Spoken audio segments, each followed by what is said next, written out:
हमारा सवाल है गुणनखंड विधि से द्विघात समीकरण के मूल ज्ञात करना।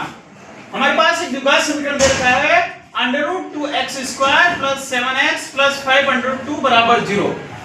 जब भी अंडररूट में हमारे पास सवाल आ जाता है हमें घबराहट होती है, अब इसका गुणनखंड कैसे करेंगे, तो हमें सीधी अपनी सिंपल विधि से ही करना है।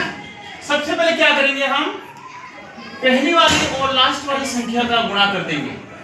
√2x² + 5√2 गुणा किया हमने, तो देखो अंडररूट का गुणा अंडररूट से करते हैं तो वही संख्या आती है, तो √2 का गुणा √2 से किया तो 2 ही आया। यहां हो गया 2 इन दोनों का, और x² और 5 का 5 दोनों का गुणा किया तो हमारे पास आया 10x²। 10x² के ऐसे टुकड़े करेंगे कि गुणा करने पर तो हमारे पास ये आ जाए और जोड़ने या घटाने पर ये बीच वाली संख्या आ जाए 7x।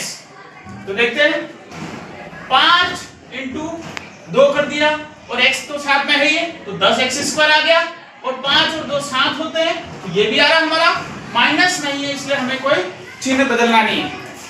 अब आगे चलते हैं।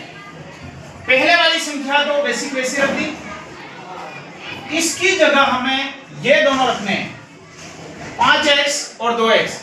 इसमें भी बड़ी संख्या हो उसको पहले लिखनी है, तो देखिए 5x + 2x प्लस पीछे वाली बेसिक वैसी उतार दी।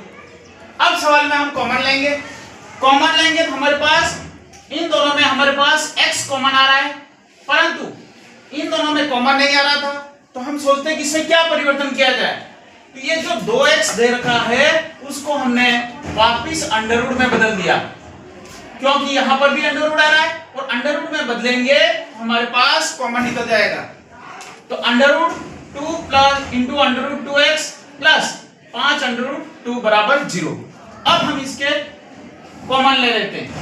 इन दो इस एक जोड़ा ये बना, एक जोड़ा ये बना, इस जोड़े में से हमारे x कॉमन आया, अंदर बचा √2x प्लस 5।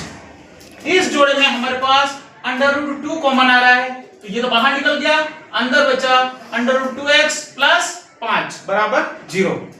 अगली स्टेप में क्या करते हैं, देखो दोनों कोष्ठक में सेम संख्या आ रही है, उसको एक बार लिख दी, फिर हमारे पास बची x और √2, तो उसको लिख दी =0। अब इसकी हम 0 से तुलना करवा देते हैं, पहले इसकी तुलना करवाते हैं फिर इसकी तुलना करवाते हैं।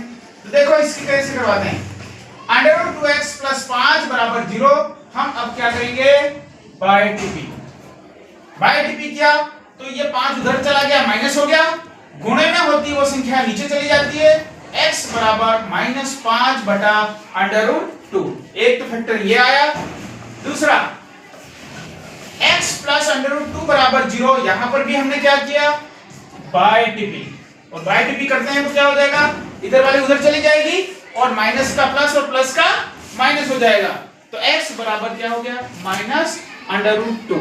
हमारे पास इसके दो मूल प्राप्त हुए, x बराबर -5/√2 और x बराबर -√2। इसी प्रकार हमें सवाल हल करना है।